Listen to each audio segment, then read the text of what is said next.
तेव्हा श्रोते हो, हा होता आनंदी कट्ट्यावरचा आजचा सुंदर विचार. तुम्हाला तो कसा वाटला याविषयीची तुमची कमेंट बॉक्समध्ये नक्की लिहा. आणि त्याचबरोबर रेडिओ जयंतचे दर्जेदार कार्यक्रम ऐकण्यासाठी रेडिओ जयंत लाईक करा, शेअर करा आणि सबस्क्राईब करा. रेडिओ जयंतचं सबस्क्रिप्शन फ्री आहे. आणि त्याचबरोबर नोटिफिकेशनसाठी बेल आयकॉनवर क्लिक करायला सुद्धा विसरू नका. श्रोते हो, सध्या 10वी-12वीचे पाल्य ज्या घरात आहेत त्या घरांमध्ये अभ्यासाचं एक गंभीर वातावरण असं निर्माण झालेलं आहे. परीक्षांचे दिवस आहेत, पालकांना टेन्शन आहे, पाल्यांना टेन्शन आहे. मग या तणावावर मात करण्यासाठी सुप्रसिद्ध काउन्सिलर आणि उत्तम लेखिका कांचन दीक्षित यांनी फार छान उपाय सांगितलेत. आजच्या आनंदी कट्ट्यावरून ते तुमच्याशी शेअर करते. या टेक्निकला सेल्फ सुदिंग स्टार टेक्निक म्हणतात. आता यातला स्टार या शब्दाचा अर्थ लक्षात घ्यायचा आणि तो शब्द लक्षात ठेवायचा. लक्षात ठेवा, जेव्हा ताण येईल ना तेव्हा पटकन पुढच्या सांगितलेल्या कृती करायच्या. एस म्हणजे चेहऱ्यावर एक छान स्माईल येऊ द्या. टी टेक अ ब्रीद, दीर्घ श्वास घ्या. ए अँड आणि आर रिलॅक्स, सावकाश श्वास सोडा आणि शरीर रिलॅक्स करा.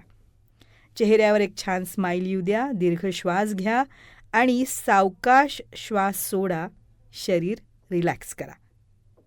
एका स्टारनं बरं नाही वाटलं तर 3 स्टार घ्या किंवा 5 स्टार लक्षात घ्या. म्हणजे हीच कृती 3 वेळा करा किंवा 5 वेळा करा.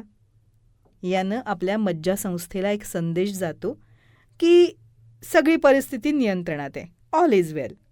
मग ते फाईट अँड फ्लाईट मोडवर न जाता शांत होतात. अभ्यास आणि परीक्षेसाठी मेंदूच्या प्रीफ्रंटल कॉर्टेक्सला रक्तपुरवठा होत राहणं हे आवश्यक असतं. फाईट फ्लाईट मोडवर नेमका तो बंद होतो. मात्र ही स्टारची कृती केली ना तर तो बंद न पडता रक्तपुरवठा सुरळीत सुरू राहतो.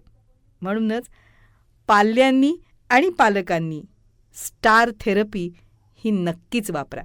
परीक्षेच्या दिवसातले ताणतणाव नक्कीच यामुळं कमी होतील आणि परीक्षेला शांत चित्तानं सामोरं जाता येईल. All the best.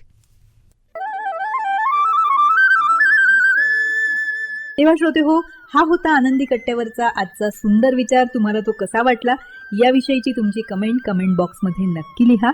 आणि त्याचबरोबर रेडिओ जयंतचे दर्जेदार कार्यक्रम ऐकण्यासाठी रेडिओ जयंत लाईक करा, शेअर करा आणि सबस्क्राईब करा.